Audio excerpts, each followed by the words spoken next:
Buenos días todos, bienvenidos a la sesión general en línea del Instituto Nacional de Enfermedades Respiratorias Ismael Cosío Villegas. Yo soy el doctor Juan Carlos Vázquez García, director de enseñanza, y hoy tengo el gusto de presentar una sesión general que va a ser, estoy seguro, del interés general y como ya es una costumbre en el canal INER, será no solo vista por muchos, sino consultada por cientos y miles en las próximas semanas y meses, lo cual nos da mucha satisfacción decirlo. Y en esta ocasión vamos a tratar un tema que se ha revisado poco, al menos en el seno de las...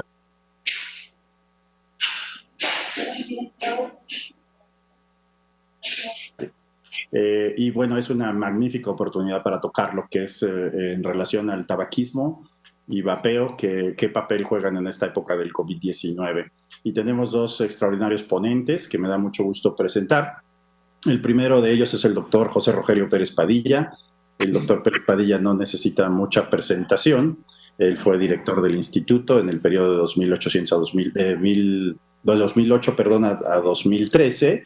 Es investigador emérito del INER y actualmente es encargado del Departamento de Investigación en Tabaquismo y EPOC.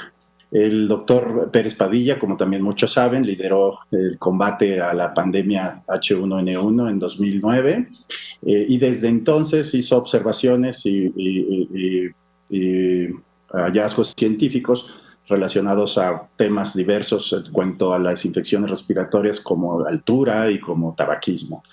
El doctor Pérez Padilla ha acumulado una amplia experiencia en este contexto y estoy seguro que abordará, como es su costumbre, extraordinariamente el tema de tabaquismo en relación a COVID-19 y también en su título, como podrán ver en pantalla, abordará enfermedades pulmonares. A continuación de él estará el doctor Sergio Monraz Pérez. El doctor Sergio Monraz Pérez es uno de nuestras jóvenes promesas del instituto, es coordinador de atención médica asociado a la dirección médica del instituto y él ha tenido un interés particular en revisar el tema de vapeo y su asociación con COVID-19.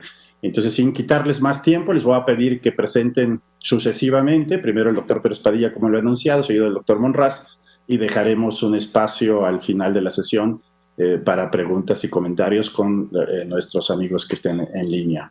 Muchas gracias a los dos por su gentileza en participar en esta sesión y le cedo la palabra al doctor Pérez Padilla. Gracias, doctor Pérez Padilla. Buenos días. Muchas gracias por la presentación y por la invitación a esta sesión. Voy a revisar el tema de tabaco en relación al COVID.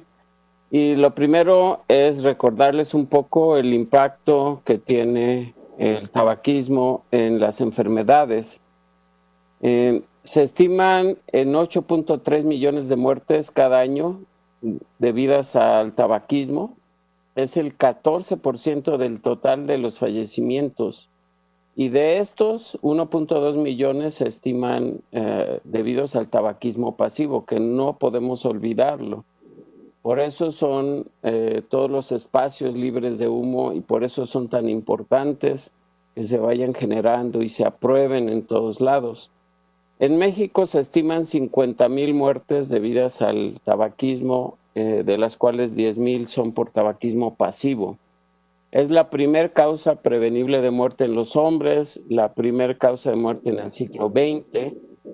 Mata prematuramente al 50% de los fumadores y quita en promedio 10 a 11 años de vida. Y bueno, todo esto se debe a los miles de químicos que se producen en la combustión, de los cuales hay muchos cancerígenos conocidos. Ya todos conocen esta gráfica donde se ve en la línea punteada con guiones el impacto del tabaquismo. Aquí tenemos el crecimiento de la función pulmonar, la caída de la función pulmonar por envejecimiento. Y en esta línea, el impacto conocido del tabaco. Baja el crecimiento pulmonar, la función pulmonar en la vida adulta acaba menor y luego hay una acelerada caída de la función pulmonar.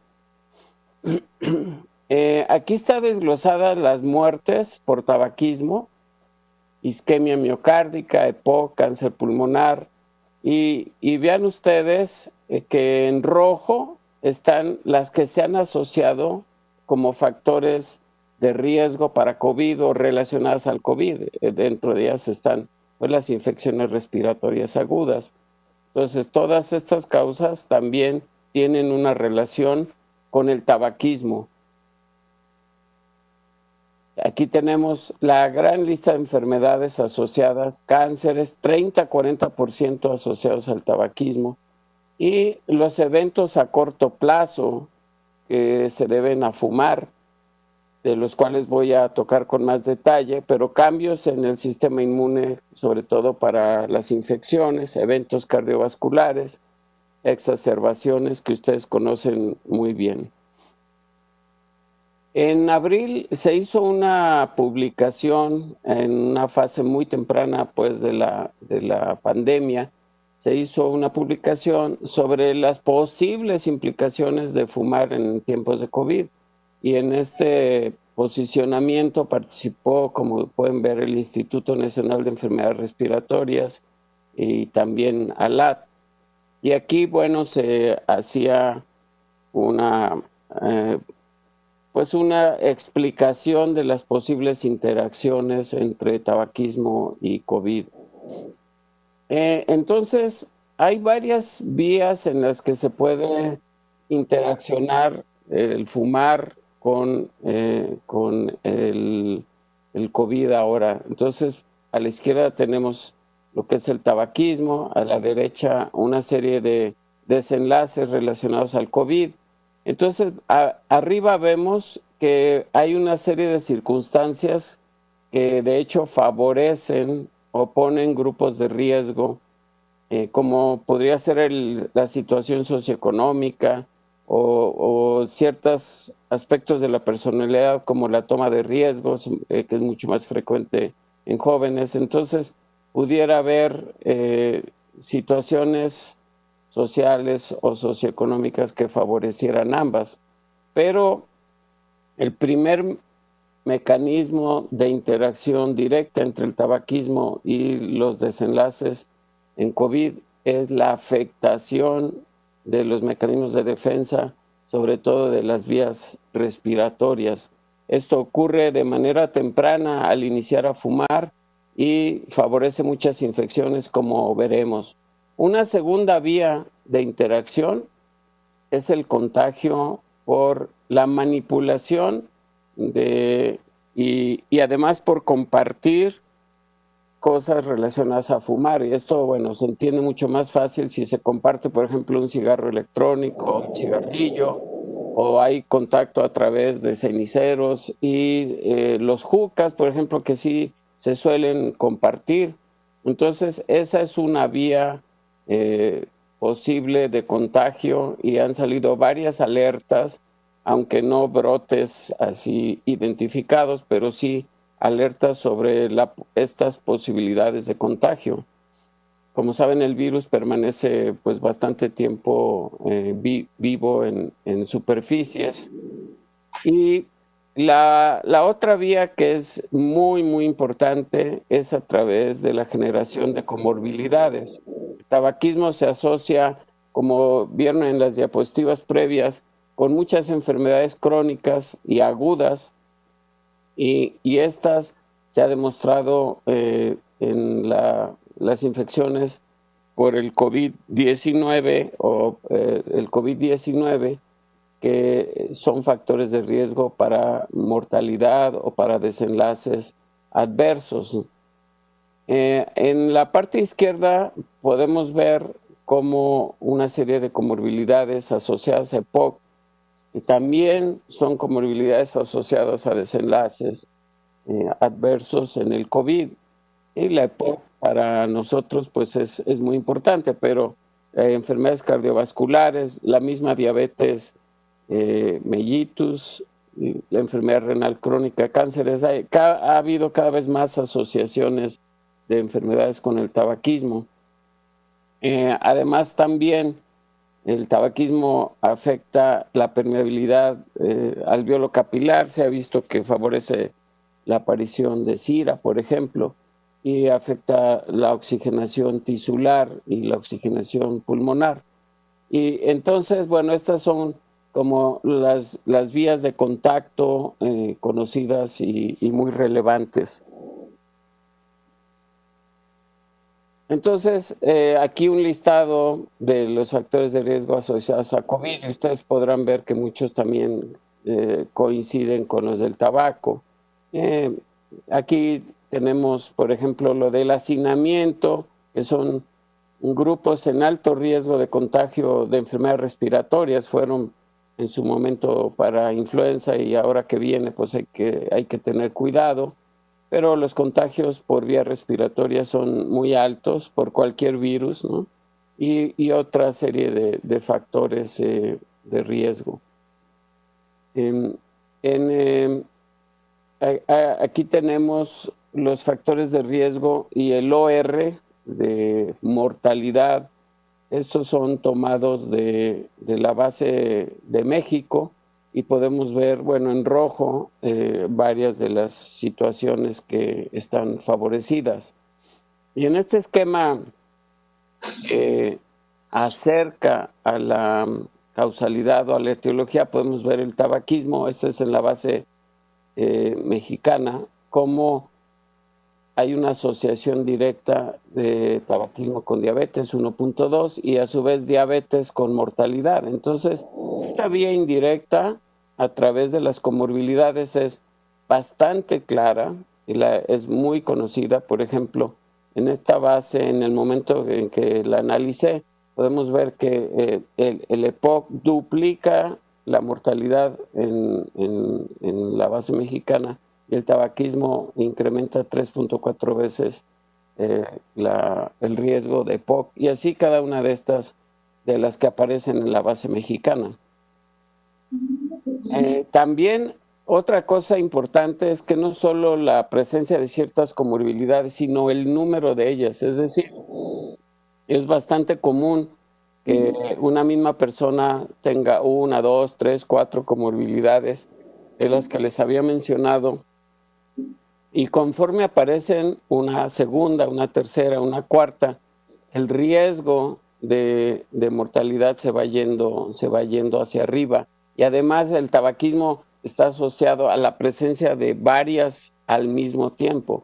Entonces, por ejemplo, aquí tenemos que para la presencia de 4 comorbilidades en una misma persona, el tabaquismo incrementa el riesgo más de 4 veces y para 5, 6 veces, en fin. Entonces, no solo una serie de comorbilidades aparece, sino varias al mismo tiempo están relacionadas con fumar. Aquí podemos ver cómo el riesgo de muerte se va yendo hacia arriba. Aquí es en función de la edad en el eje horizontal.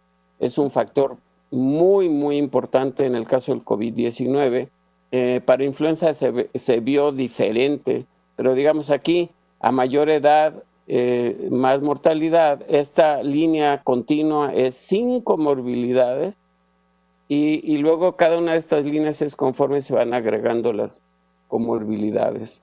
Entonces es una relación que no es lineal, se va incrementando mucho más en las edades más avanzadas y también hay una diferencia marcada entre hombres y mujeres que no está muy, muy aclarada.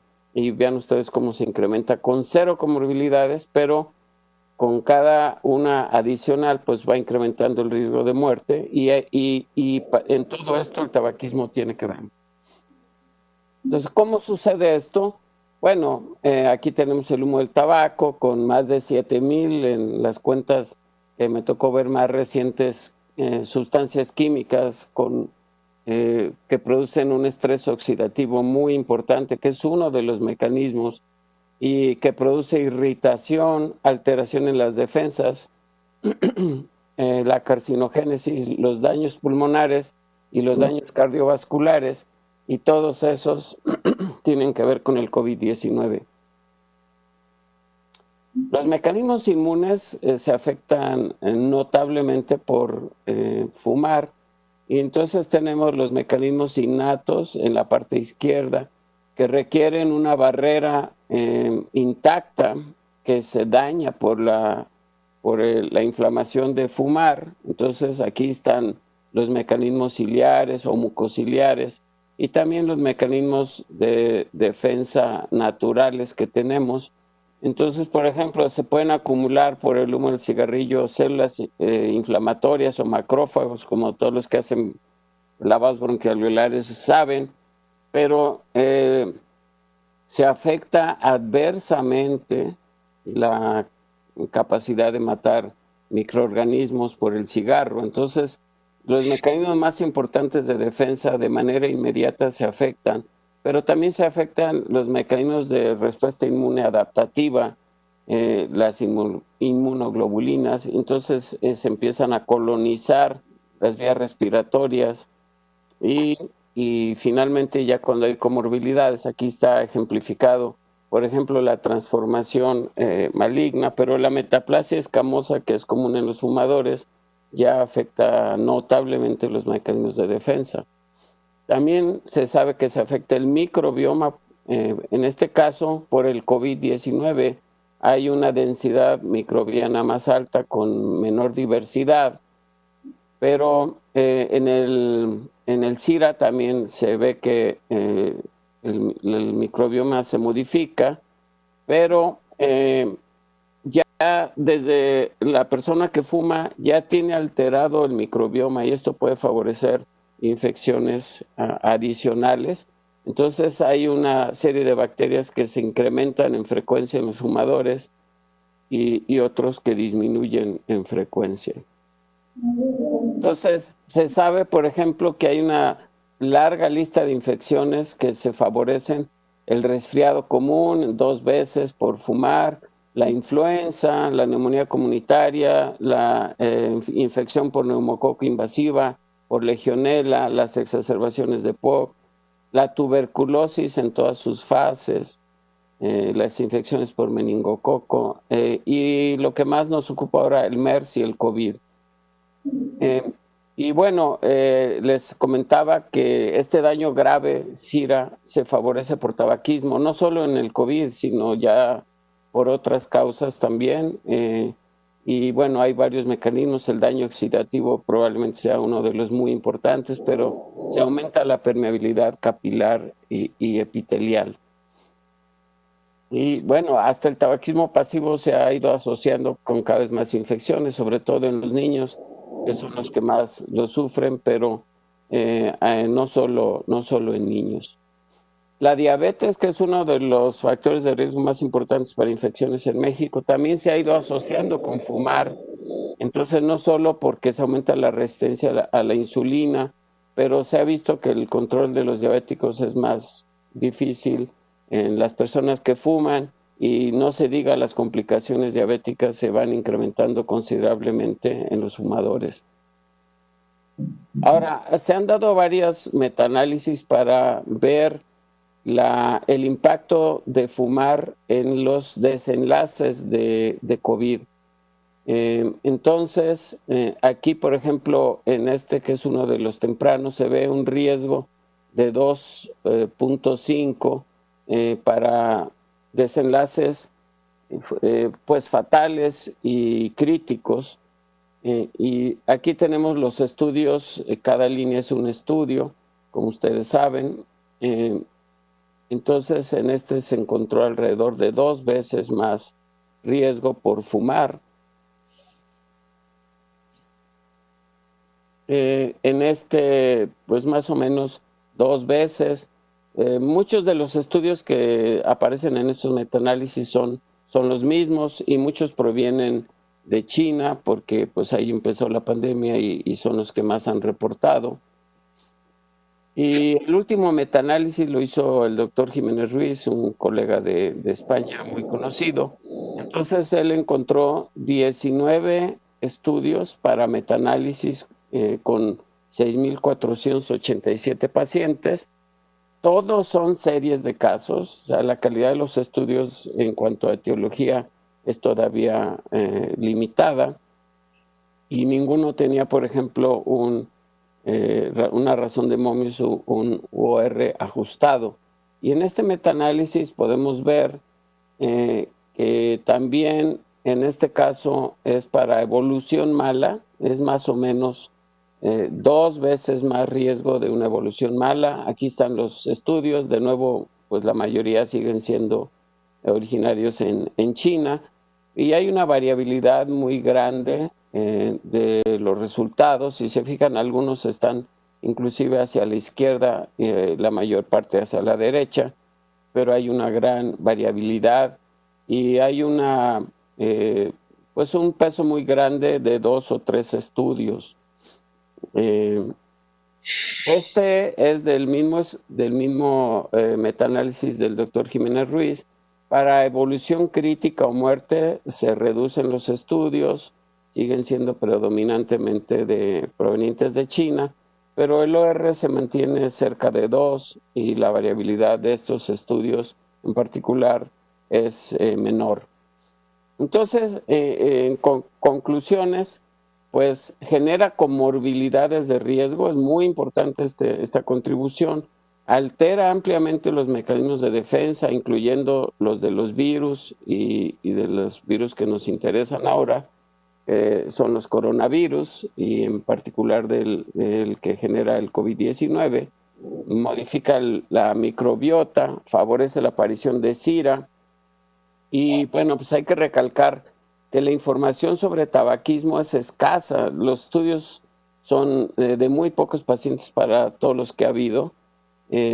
Y esta información sobre tabaquismo en las bases de datos, incluyendo la nuestra de México, pues no se ha modificado desde hace muchos años. Sigue siendo muy limitada. Y como ustedes saben, por los estudios clínicos, se requiere mínimo poder generar el tabaquismo acumulado de paquetes año y tener una cuenta de cigarrillos por día. Entonces, la cesación es importante para prevenir las infecciones y para bajar el riesgo, incluyendo el tabaquismo pasivo.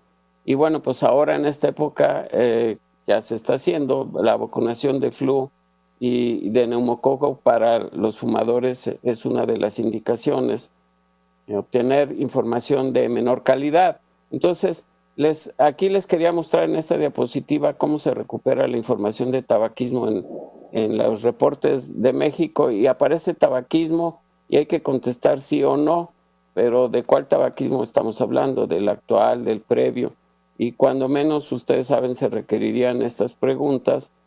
Si fuma actualmente, sí o no, cuántos cigarrillos al día y cuántos años ha fumado, para poder tener un desglose más detallado de lo que es el fumar con relación a COVID y a otras infecciones. Y si recordamos esta pirámide de la evidencia para causalidad, si bien les mostré varios metaanálisis, estos metaanálisis están hechos de series de casos, o sea, se componen en general de series de casos, ni siquiera un estudio transversal amplio como ya hay para el tabaquismo involuntario. Y bueno, las cohortes que se generan son cohortes para ver desenlace de fallecimiento, no para la aparición de COVID. No hay hasta ahorita ninguna cohorte para la aparición de COVID en alguien que fuma o que no fuma, sino para más bien ver si fallece o si no fallece o si requiere ventilación mecánica. Muchas gracias por su atención.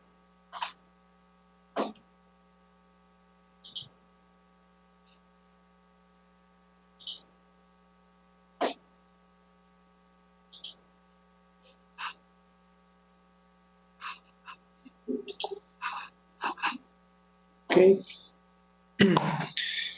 Bueno, hola a todos.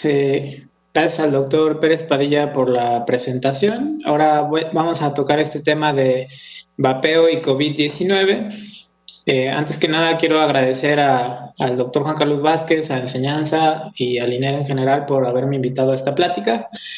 Vamos a hablar del vapeo durante la pandemia, mecanismos de inflamación y el riesgo de COVID-19 en usuarios de cigarrillos electrónicos. Bueno, para empezar, sabemos que el cigarrillo electrónico fue inventado en China en el 2003 y bueno, en 2019 el coronavirus apareció en China también, y bueno, de ahí se empezó, digamos, a ser más extenso a todos los demás países. Pero ambos nacieron en China, ambos han generado un problema grande a nivel mundial y se ha ido extendiendo, en el caso del cigarrillo electrónico su uso, y en el caso del COVID pues se ha extendido y ha causado un gran número de muertes, como podemos ver en este mapa de la OMS. Hasta el día de ayer, bueno, teníamos 37.704.153 casos confirmados y un poco más de 1 millón de muertes a nivel mundial. Entonces, este mapa es relevante. Ahorita vamos a ver, incluso en una región más localizada, en Estados Unidos, cómo se parecen los números de casos de cigarrillos electrónicos de EVALI, el daño pulmonar asociado al vapeo, con los casos de COVID. Un poquito de estadísticas del cigarrillo electrónico. En México, 2016-2017, según esta encuesta nacional de consumo de drogas, alcohol y tabaco, aproximadamente un 5.9% de la población entre 12 y 65 años refirió al menos haber probado alguna vez el cigarrillo electrónico. Esto es muy relevante porque aproximadamente 1 de cada 5 personas que prueban el cigarrillo electrónico continúan con su uso.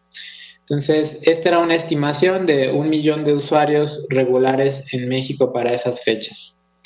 En Estados Unidos, para el 2019, vean cómo ha ido aumentando año con año la prevalencia de uso de vapeo en adolescentes. Si se fijan, en 2017, las personas de secundaria, preparatoria, vean cómo la prevalencia de pasar de 18, 29, actualmente ha llegado hasta un 35.1% de prevalencia en uso de cigarrillo electrónico, y es un uso habitual. Por ejemplo, en la parte superior podemos ver cómo tenemos al menos su uso en los últimos 30 días. Vemos que la mayoría de usuarios son gente joven, mientras que los adultos, en realidad la prevalencia de uso es muy baja. Muchos adultos no les gusta este tipo de dispositivos, pero incluso las campañas de marketing van muy dirigidas hacia los jóvenes. Entonces, justo este grupo, que en realidad no es tan vulnerable hacia el COVID-19, pues empiezan a ya tener cierta vulnerabilidad por esta exposición a tabaquismo y vapeo. Si se fijan, esto ha sido año con año. Vimos que el cigarrillo electrónico se inventó en el 2003. Sin embargo, a partir del 2013 es cuando hay un crecimiento, digamos, exponencial del uso de vapeo en jóvenes, y vean cómo aquí este crecimiento o esta curva pues va hasta un 35% de prevalencia en usos en jóvenes. Lo que comentaba, aproximadamente 1 de cada 5 de los estudiantes que llegan a probar el cigarrillo electrónico se convierten en usuarios regulares, y esto tiene que ver mucho con la campaña de marketing que hacen las compañías tabacaleras. Con los saborizantes suelen utilizar, bueno, hay más de 4,000 saborizantes en los líquidos de cigarrillo electrónico, y mucho tiene que ver con que eligen sabores frutales, que la gente lo asocia con algo sano, pero sobre todo con la presencia de nicotina, que es lo que va a hacer que el usuario se haga dependiente o quiera seguir utilizando este tipo de dispositivos. Un poquito más de estadística del cigarrillo electrónico. Aquí podemos ver cómo ha ido incrementando el uso de cigarrillo electrónico con respecto a otras formas de tabaco. El cigarro, los puros, las hookahs y las pipas se han mantenido, digamos, estables. Sin embargo, el cigarrillo electrónico en jóvenes pues ha ido incrementando de manera importante. Igual, para saber cómo le hicieron los jóvenes para conseguir su cigarrillo electrónico, si se fijan, en mayores de 18 años, la mayoría de ellos los compró en una tienda o se los prestó a alguien más, 27.5%, pero para menores de 17 años, la mayoría, un 42.8%, lo adquirió de alguien más se lo regaló, o incluso le dio dinero a alguien más para que se lo consiguiera. Entonces también vemos cómo muchos jóvenes, la forma de adquirirlos a través de un tercero. Esto son gráficas de los reportes que se hizo el año pasado en Estados Unidos de los casos de EVALI, de este daño pulmonar asociado al vapeo, cómo iba en incremento para esas fechas.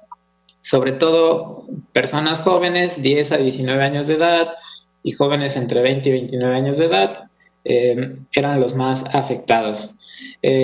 Estos casos al principio se los atribuyeron principalmente al uso de tetrahidrocannabinol. Posteriormente se encontraron otras toxinas, otras sustancias que se asociaron a este daño pulmonar, como la vitamina E. Este es un mapa, si se fijan en la parte superior, son los estados de Estados Unidos, de Norteamérica, donde hay más prevalencia de casos de EVALI. Si se fijan, está California, está Texas, está Illinois, está Nueva York.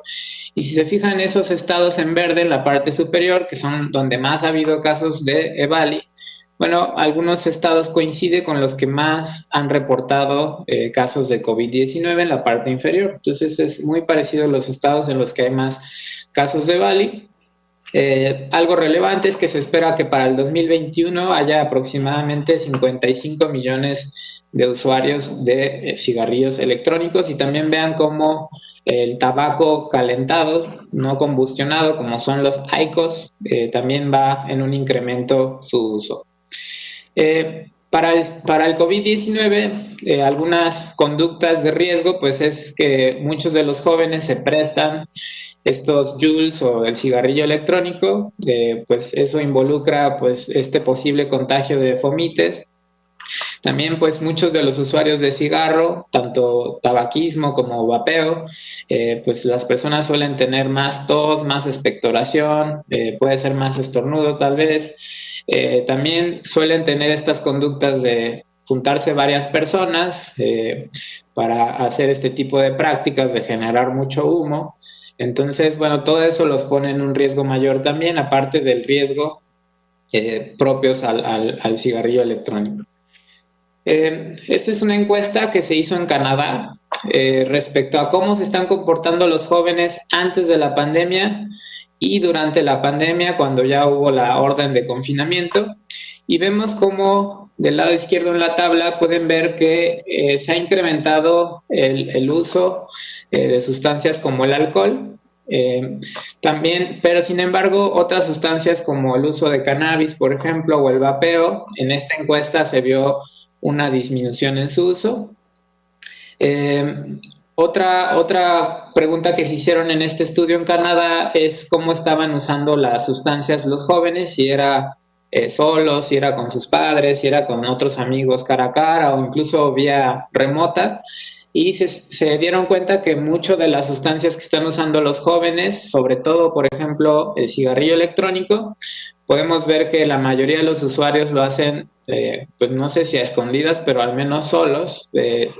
Y también, por ejemplo, el consumo de alcohol y otras sustancias se ve muy frecuente con los padres. Entonces, al ver que los padres vapean o al ver que los padres consumen alcohol o fuman marihuana, pues los jóvenes dicen, bueno, pues si mi papá lo hace, pues yo también podría hacerlo, ¿no? Pero vean cómo un alto porcentaje de las personas que vapean lo hacen pues solos, o incluso 46.3% vía remota por algún canal tecnológico. Esta es otra encuesta que se realizó en Estados Unidos. Aquí interrogaron un cuestionario de qué tan dependientes eran del cigarrillo electrónico, y vean que los que tenían un mayor porcentaje o puntaje de dependencia incrementaron, está en la parte central donde está el asterisco, incrementaron el uso del cigarrillo electrónico, pero también algunos, ellos mismos, los que tienen mayor dependencia del cigarrillo electrónico, demostraron más, digamos, preocupación relacionada a que les pudiera pasar algo o mayor riesgo de COVID-19. Vamos a ver algunos mecanismos de inflamación. Sabemos que de las principales estructuras del SARS-CoV-2 es esta glicoproteína S en forma de picos con sus dominios S1, S2, que estos se unen a través del receptor ECA2, y a partir de ahí, digamos, entran en la mayoría de las células respiratorias, está presente esta ECA2, y después el daño principal que puede llegar a ocasionar es este daño pulmonar agudo o SIRA secundario a SARS.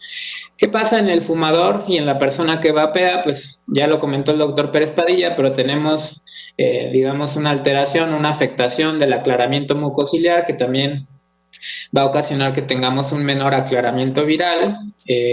los receptores ECA2 también se ven más en otras patologías como diabetes, hipertensión, obesidad, pero también el paciente o la persona que fuma tiene mayor expresión de estos receptores. Y en realidad el tabaquismo y el vapeo pues son un estado de hiperinflamación que también se va a asociar a ciertas citocinas inflamatorias que van a ocasionar que, bueno, en esta cascada de inflamación o en esta tormenta de citocinas pues haya mucho mayor marcadores de inflamación. Estos son los efectos adversos en las diferentes estructuras del pulmón relacionados al cigarrillo electrónico. Ya vimos que muchos de ellos es en el epitelio, en la estructura mucociliar, en la formación de mucinas, en la generación de esputo y en otras células de defensas o en otros mecanismos de defensa que tiene nuestro aparato respiratorio, y todo esto se va a ver afectado por el cigarrillo electrónico. Esta tabla pues nos resume todos los efectos adversos que se han descrito en humanos relacionados al uso del cigarrillo electrónico. Entonces todo esto pues obviamente va a predisponer a que haya un mayor daño tanto pulmonar como cardiovascular y que nos provea más riesgo de una infección grave por coronavirus. Estos son el sistema renina-angiotensina. Vemos como la parte superior, la angiotensina 2, se asocia a un mayor daño, a una mayor inflamación, mayor trombosis, mayor prooxidación. Y en la parte inferior vemos cuando se une al receptor ECA2 se inhiben estos factores protectores. Entonces, cuando el virus SARS-CoV-2 se une al receptor ECA2, estos factores de angiotensina 1 hasta el 9 que proveen protección, pues se van a eliminar. Entonces, cuando una persona fuma o vapea, por lo regular se unen a estos factores receptores de nicotina y acetilcolina, y esto va a hacer una sobreregulación de receptores ECA2. Entonces el virus va a tener más receptores donde puede unirse. Una vez que se une el virus SARS-CoV-2 a los receptores, al contrario, va a haber una regulación hacia la baja de los receptores ECA2, y posteriormente, ya que está unido el SARS-CoV-2 y hay una regulación a la baja de los receptores ECA2, posteriormente estos factores de angiotensina 1 a 9, que eran protectores que vimos en la diapositiva pasada, van a disminuir y van a aumentar estos factores relacionados a la angiotensina 1 y 2, que eran esos factores proinflamatorios y prooxidantes. Entonces, algunos artículos de evidencia del riesgo de COVID-19 en usuarios de cigarrillo electrónico. Bueno, aquí todavía la evidencia es más baja, han sido por lo regular encuestas a la población. Este es un estudio realizado en Inglaterra y preguntaron qué tanto de los encuestados, que aquí vemos fueron 3.179, pero qué tanto estaban utilizando tabaquismo o qué tanto estaban utilizando cigarro electrónico. Y bueno, para vapeo era menor, era un 6% de los encuestados, y para tabaquismo al menos un 14.8% de tabaquismo activo. Hicieron un cálculo, hicieron interrogatorio de si esos pacientes habían presentado síntomas de coronavirus, y bueno, identificaron que los pacientes con tabaquismo activo y los que ya tenían al menos más de un año de haberlo suspendido tenían un riesgo mayor de haber presentado coronavirus COVID-19. En vapeo no se identificó este riesgo. Veíamos que la población a la que interrogaron, pues no muchos de ellos utilizaban cigarrillo electrónico. Esta es otra encuesta que se realizó, me parece, si no me equivoco, fue en Estados Unidos. Igual preguntaron a usuarios de cigarrillo electrónico qué tantos síntomas, qué tantas pruebas se habían realizado, si habían dado positivo para COVID-19, y vemos, a comparación de los que no utilizaron o nunca habían utilizado cigarrillo electrónico, vemos como los porcentajes son mucho menores para los que no han usado de tener síntomas de COVID-19. También los que nunca vapearon, pues también tenían menos probabilidades de haberse realizado un estudio o una prueba de COVID-19 o incluso haber dado positivo para COVID-19. Entonces se calcularon estos odds ratio e identificaron que, por ejemplo, los usuarios duales, los que utilizaban tanto tabaco como cigarrillo electrónico, identificaron riesgos mucho mayores para tener una prueba o un diagnóstico positivo de COVID-19, hasta 6.97 más riesgo en los usuarios duales de presentar sintomatología relacionada a COVID-19 o de requerir alguna prueba o de haberse realizado una prueba de COVID-19, hasta 9 veces más riesgo en los usuarios duales. Un poquito de discusión.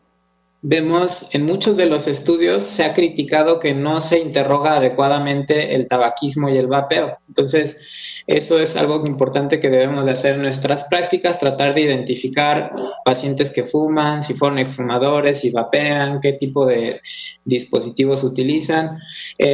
La sintomatología e imagen puede confundirse EVALI con COVID-19. De hecho, EVALI es un diagnóstico de ir descartando otras patologías. Entonces, pues con COVID-19 se ha ido olvidando de este diagnóstico posible de EVALI. La epidemia de cigarrillo electrónico se podría controlar, obviamente se necesita más regulación y ha habido muchas enfermedades pulmonares graves, digamos secundarias al vapeo. Aún no se conocen muchos de los efectos a largo plazo secundarios al vapeo. Les recomiendo visitar esta página que nos habla de datos actuales relevantes relacionados al vapeo. E incluso tienen una campaña para jóvenes, que ya vimos que la mercadotecnia va dirigida hacia los jóvenes, pero aquí los invitan a deshacerse de su YUL, y pues suelen ser como videos muy graciosos de cómo eliminan ese YUL, ¿no? Entonces los invito a ver esta página. Y bueno, como conclusiones, pues se necesita más regulación. Ha habido ya muchos papers, statements relacionados a la posición del vapeo. Sin embargo, algunos países han sido más lentos para reaccionar y bueno, hasta la fecha no se recomienda como una estrategia para dejar de fumar. Y bueno, vemos una adicción importante y un uso importante en jóvenes. Y bueno, vemos que tanto el tabaquismo como el vapeo predisponen a la población a ser más susceptibles a los daños por COVID-19. De mi parte sería todo y estamos atentos a las preguntas. Muchas gracias al doctor Rogelio Pérez Padilla y al doctor Sergio Monraz por sus excelentes presentaciones.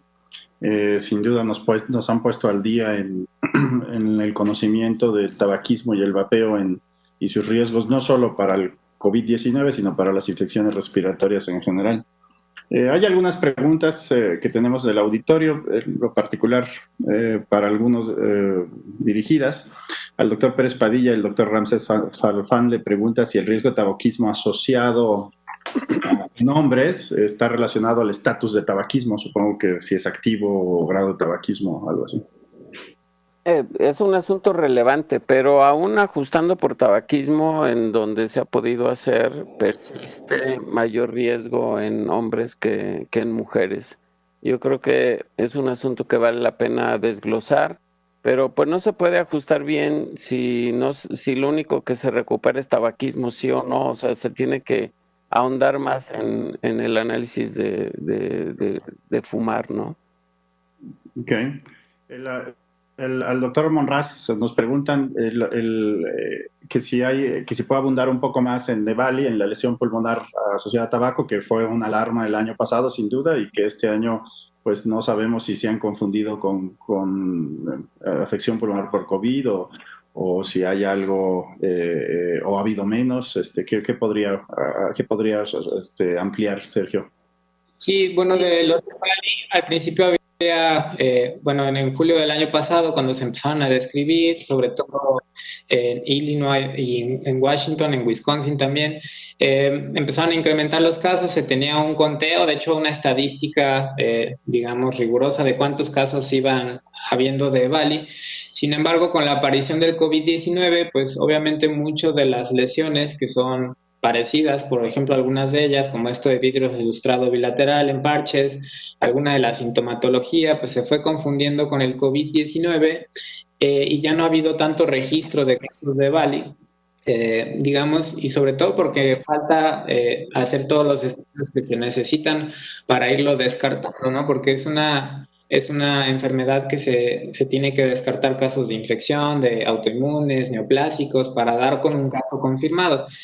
Sin embargo, también algo de lo que ha habido en esta pandemia es que no se interroga adecuadamente el uso de vapeo, el uso de otras sustancias como el tabaquismo, las jucas, las pipas. Entonces también eso ha ocasionado que no haya un registro apropiado de los casos de EVALI. El doctor Pérez Padilla mostró el registro de información relacionada a epidemiología. Lo que no sé es qué registro es, Rogelio, es un registro oficial de epidemiología, es del instituto, en donde vemos que no está capturada adecuadamente la información clínica de los pacientes en relación a tabaquismo y vapeo. Sí, es la que se anexa con cada caso reportado de COVID, y es la que se utiliza para hacer una base de datos abierta que todo el mundo puede consultar, que ya tiene más de 1 millón de registros, ¿no? Y es con la que se presentan las estadísticas en todas las vespertinas, ¿no? Entonces, en esa nada más dice tabaquismo y hay que ponerle sí o no, pero no da ninguna explicación de a qué se refiere con eso. Igual viene diabetes, igual viene. Entonces, no hay una explicación muy clara de qué es lo que hay que contestar. Y la otra cosa es que las instituciones, sobre todo las que están saturadas de COVID o saturadas de trabajo, bueno, pues lo tienen que llenar, pero muchas veces quien lo llena pues no está bien definido y, en fin, es una información muy limitada que sí se tiene que mejorar para poder analizar lo del tabaquismo, y no solo lo del tabaquismo, sino lo de las comorbilidades de una manera más adecuada, ¿no? Sin duda esto es de llamar la atención, y nos lleva al comentario de que en general yo la impresión general con la que me quedo es que le estamos poniendo menos atención al tabaquismo y al vapeo como comorbilidad que probablemente a otras, y probablemente estamos desaprovechando una gran oportunidad de incidir en los mismos. Los datos, si bien ya lo comentaron ambos, que no son todavía de la dureza deseada, creo que sí son suficientemente consistentes, combinados, para afirmar que tiene un impacto importante en los riesgos de infecciones, que muchas veces siempre nos referimos al cáncer o nos referimos a la EPOC, la enfermedad isquémica de corazón, pero las infecciones que son inherentes al tabaquismo activo y de corta duración, no tienen que ser fumadores de toda la vida para tener estos riesgos. Sin duda le hemos puesto menos atención desde el punto de vista clínico y sanitario. Y hay una pregunta adicional para el doctor Monraz: si existe algún cuestionario, supongo que estandarizado, para evaluar el vapeo. Bueno, por ejemplo, en una de las gráficas que les mostré está este cuestionario de asesorar o para evaluar qué tan dependiente es al cigarrillo electrónico. Son 4 preguntas que te refieren qué tan dependiente del cigarrillo electrónico puede ser. Hay otros cuestionarios también de uso de cigarrillo electrónico. Por ejemplo, hay muchos todavía dudas en cuanto a cómo cuantificar esa exposición, como el índice tabáquico en cigarro convencional. No lo tenemos tal cual en cigarrillo electrónico, pero lo importante es interrogar qué marca utilizan, qué cartuchos, con qué concentración de nicotina está utilizando el cigarrillo electrónico, cuántos cartuchos se gasta a la semana. Todo eso lo debemos de interrogar en nuestros pacientes, pero preguntando puntualmente si hay algunos cuestionarios, sobre todo relacionados a la dependencia de cigarrillo electrónico. Hay otra pregunta más que me están haciendo llegar en este momento. Perdón. Déjenme abrirla, se me dan un segundo.